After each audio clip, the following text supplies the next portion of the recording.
kulankan ay iskugu yimaadeen waxgaradka qurba joogta haweenka iyo madax dhaqameedka beelaha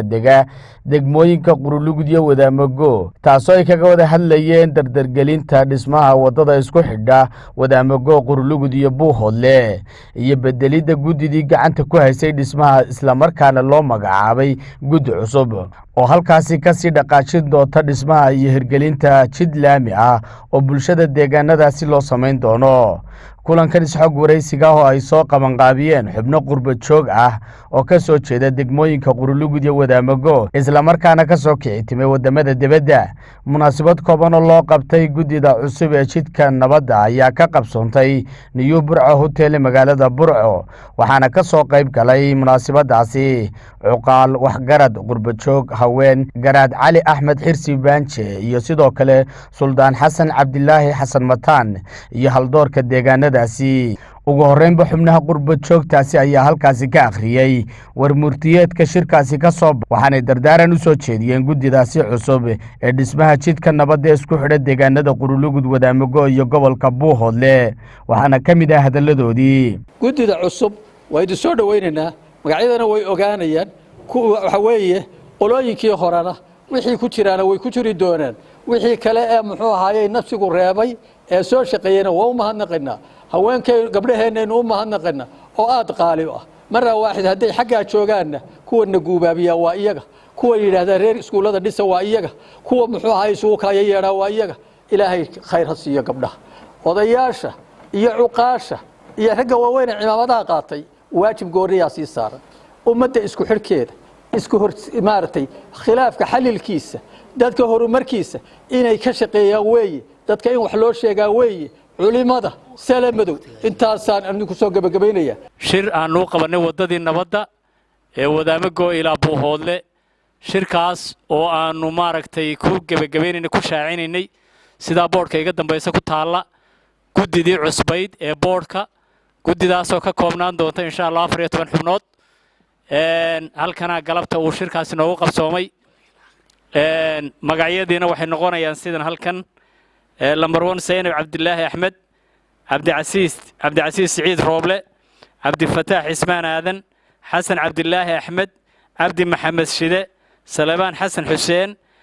Cabdi Qani Ismaaciil Cismaan Kaltuun Cabdi Caalin Faysal Cali Faarax Khadar Ibraahim Warsame Caasha Xaaji Dhimbiil Aadan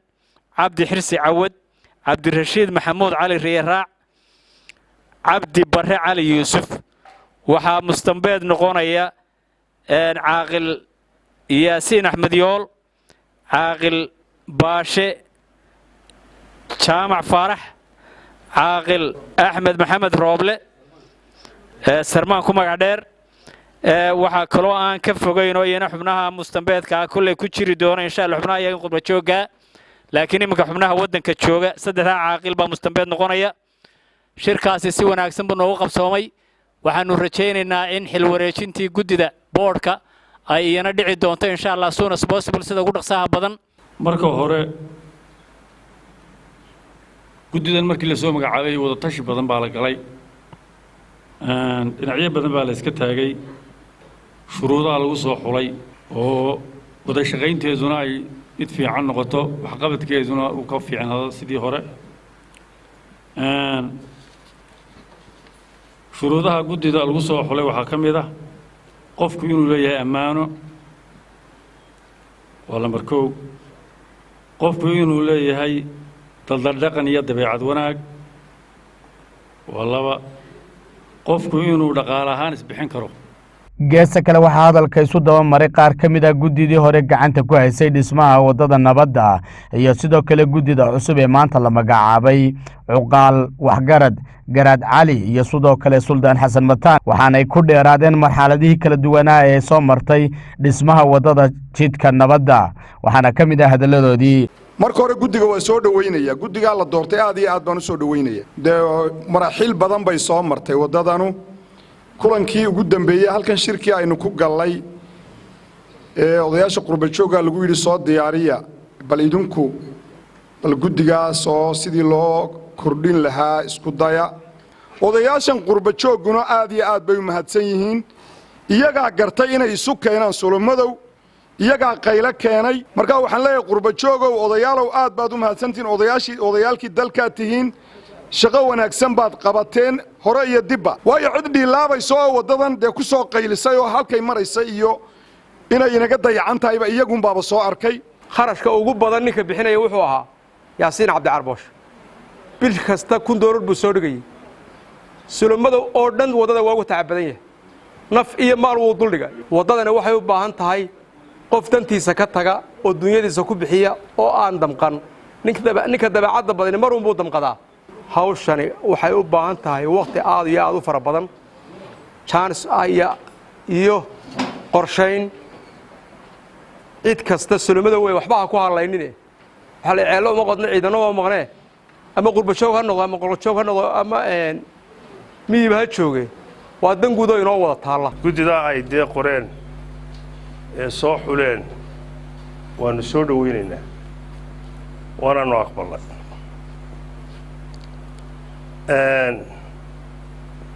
waddaduna waxa weeyaan waynu isu nimi dhowr jeer baalkan isugu nimi waddada inaynu samayno oo ku dagaalanno waynu isla qaadannay waxaan aad iyo aad u soo dhaweynaya guddida la qabtay ee ay ku jiraan 3 madax dhaqameed oo odayga guud odayaasha guud uu ka mid yahay Cabdi Maxamed Shide uu ka mid yahay iyo labada caaqil aad baan u soo dhaweynaya guddidana aad iyo aad baan u soo dhaweynaya goladii hore ee guddida ahayd waa saagooteeya waxaan ku saagooteeya akhriya dumba ilaahay khayr ha siiyo dhammaantiin waan idin salaamayaa mar labaad iyo mar saddexaadba waxaan soo dhaweynayaa insha Allah taala guddida cusub waxaanan sii dhaweynayaa guddidii la fariisiyay insha Allah taala haddii la fariisiyay kulay ka fariisan maayaan shaqada maxaan idhaahayay kulay horta nin uu dhaarto wuxuu ilaa madowga arko laamigoo la mariyay buu yidhi maxaan idhaahayay daamur nasan maayo waa yaasiin maxamed oo fariintaasaan idiin sii sheegaya kulay isagu idinka tegi maayo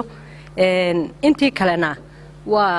way inoo maqan yihiin inaga tegi maayaan haddii aanu nahay guddida maanta halkan laga magacaabay runtii dee xilka waanu xambaaranaynaa odhan mayno waanu diidno xilka waa xambaaranaynaa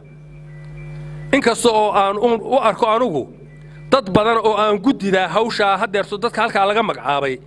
dad fara badan oo hawshaa aan uba bixi karin inay nagu jiraan qoladayda cuqaasha waxaan oran lahaa caawa aan bilowno innaku oo shacabka u bilowno